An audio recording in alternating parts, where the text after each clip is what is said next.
How would you like to be remembered? I suppose everyone would like to be remembered particularly for his major achievements. Most people would point, for example, to the opening to China, which changed the world.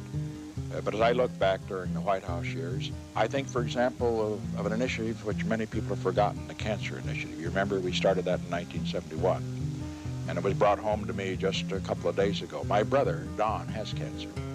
It's a very serious case. He's now taking radiation and chemotherapy. 10 years ago, his doctor told him he would be dead.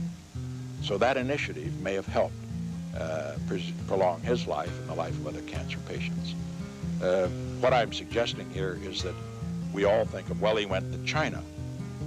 He ended the war in Vietnam. He opened relations with the Soviet Union through détente. But in my view, if the Cancer Initiative, which we began, could save lives, that'd be worth all the rest put together. And whatever else history may say about me when I'm gone, I hope it will record that I appealed to your best hopes, not your worst fears, to your confidence rather than your doubts. My dream is that you will travel the road ahead with liberty's lamp guiding your steps and opportunity's arm steadying your way. My fondest hope for each one of you, and especially for the young people here.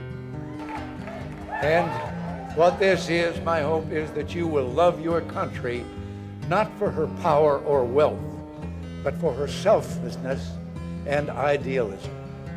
May each of you have the heart to conceive, the understanding to direct, and the hand to execute works that will make the world a little better for your having been here. May all of you as Americans never forget your heroic origins, never fail to seek divine guidance, and never lose your natural God-given optimism. And finally, my fellow Americans, may every dawn be a great new beginning for America, and every evening bring us closer to that shining city upon a hill. What do you want the historians to write about your presidency? Well, I hope they will say that I prepared our country and led it into a new century full of new challenges, and that I fulfilled the historic mission of every president to pursue with energy the expansion of opportunity and the deepening of the bonds of our community, to maintain the leadership of America for peace and freedom and prosperity. I hope they will say that I was a person of new ideas, rooted in old values, and we got great results. We gave the American people a great economy. We gave the American people new strategies which mended the social fabric by lowering crime and welfare, that we dealt with all these challenges, the aging of America, the balancing of work and family, the explosion of technology, and the need to universalize education more.